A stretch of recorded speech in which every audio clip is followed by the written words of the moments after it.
So what are the prices of oil, diesel, and gasoline doing again?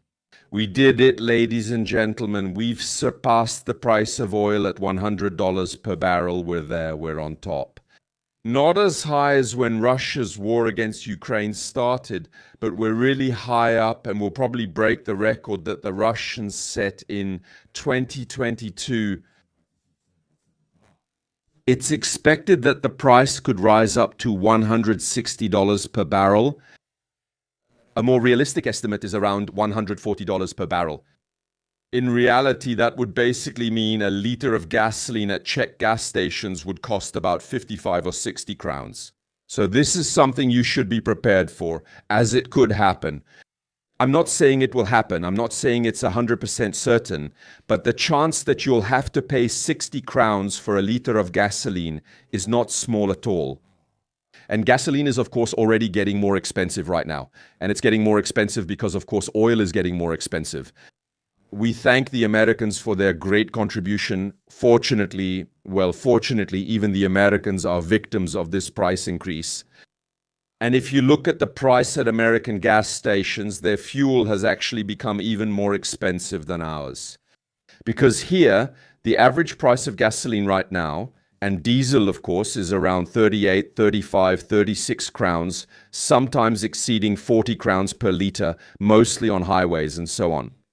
But let's say that the average price in the Czech Republic for a liter of diesel or a liter of gasoline is around 36 to 38 crowns at the moment. Is that okay? Like, it will go up quickly, it will probably very soon exceed 40, 45, and so on and so on.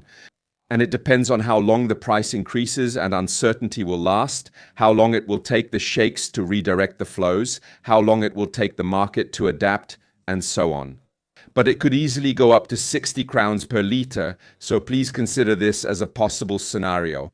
However, here the price has increased by about 35 and 30% so far, while in the United States it has gone up by over 40%. At this moment, in the United States, people pay on average $3.6 per liter, and in wealthier states, or in states where there are simply higher taxes, for example, people pay even over $4.5 per liter. So yes, in the United States, the price has increased more significantly, but they still have much cheaper fuel than we do. Sorry, I said per liter, but I meant per gallon, of course. Their fuel units are gallons. Which means that when you have a price of about $3.8 or $4 per gallon, it translates to about $1 per liter, which is around 22 crowns per liter, which is really very little. But by American standards, it's a lot. It's really a lot. Not long ago, gasoline and diesel there were about 2.5, 2.8 per gallon under Joe Biden, when there were the biggest protests and people were the most upset. It was around $3.84 per gallon, and now it's actually back because of Donald Trump's operations in the Middle East around Iran. So, and you're probably asking a few basic questions that come from it. Damn, oil just shot up. Now it just shot up. Right now, the price is around $100 per barrel, which is about, let's say, 13 crowns, 15 crowns per liter of oil. How the heck is it possible when it costs this much and now the price has gone up, but the gas station owners still have old stock, right? Now the price has gone up. How the heck is it possible when a liter of oil costs around 15 crowns right now? Why did the price of gasoline at my gas station immediately go up to 38 crowns per liter? That's just a scam, really. How big is that margin? I mean, a liter of oil costs 15. Well, let's calm down, okay? Of course, I understand these emotions. It looks terrible and stupid. But we have to realize a few things. First of all, a liter of oil is not the same as a liter of gasoline. You can't make a liter of gasoline from a liter of oil. Besides, you have to include in the price, of course, the tax, and of course, the emission permits. God bless them. Of course, you also have to consider transportation costs, and you have to account for the refining itself. In short, a lot of extra costs are quickly added to that liter of oil for 15 crowns before it gets to your gas station.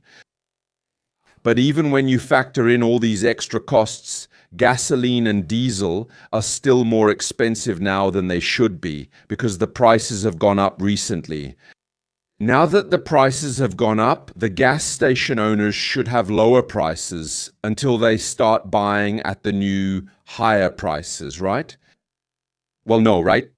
Because people are already panicking. People are already going to gas stations, filling up their tanks. There are lines forming. People who normally don't drive much and get gas or diesel once a month. Diesel is more common, right? Because gasoline degrades. So let's say they get diesel once a month. They've just decided, okay, I'll go fill up now. I'll fill the tank and somehow I'll get by. People who have tractors, who have combines, who have trucks, it's not like a 50-liter tank, it's 300 liters, 500 liters, right?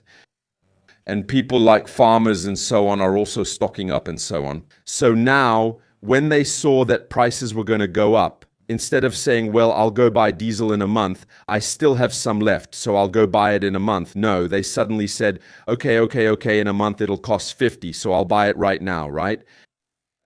So the anticipation that prices would go up basically caused prices to rise already because people rushed to the gas stations and started draining them.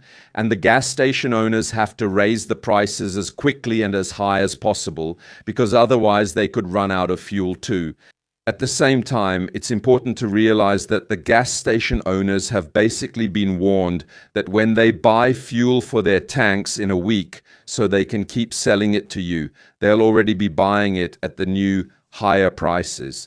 They have to raise prices now, first, so you don't completely drain their supplies, and second, so they have enough money to buy the more expensive fuel next week. So they have to reflect that in the prices already.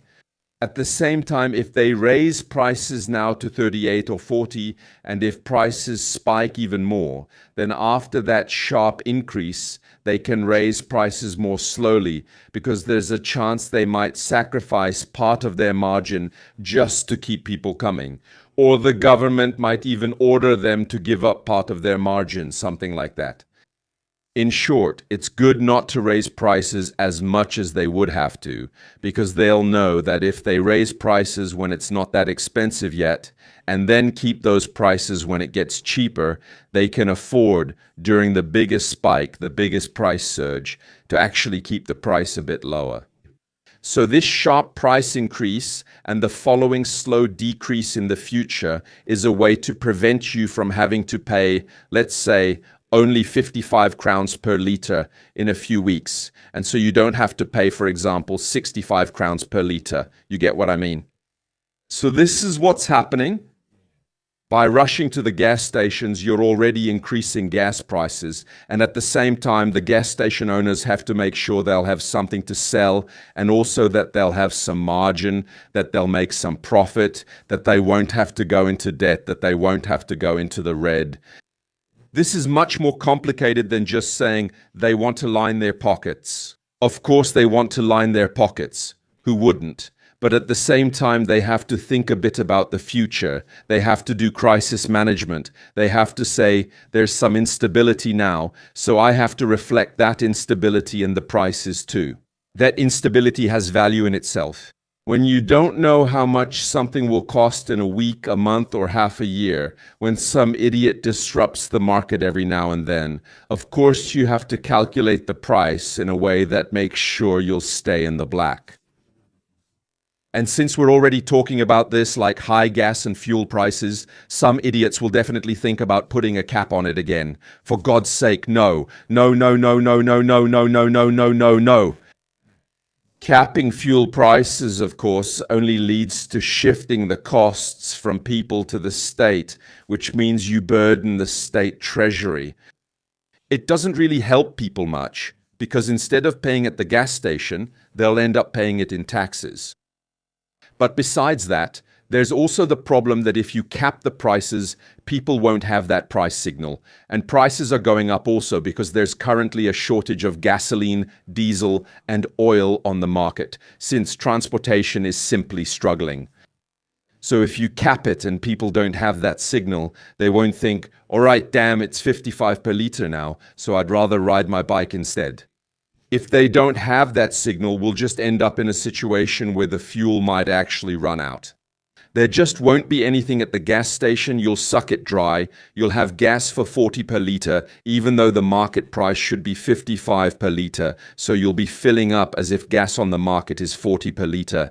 But at that moment, when people act as if it's 40 per liter, when the real value is 55 per liter, it means the gas will run out. There just won't be any. So it can either be expensive and available or cheap and unavailable.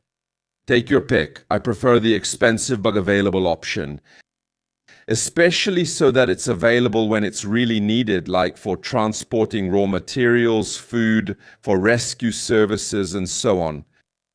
And then, of course, the question arises, what about our country's oil reserves?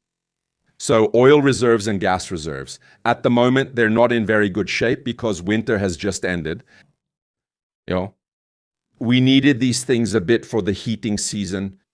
So those storage tanks probably won't be completely full. And at the same time, you can't use those strategic oil reserves, which are supposed to last about 90 days, just to lower the price of gasoline.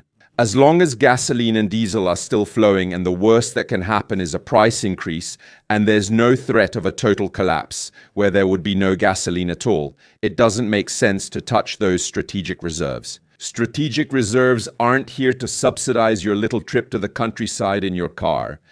Nope.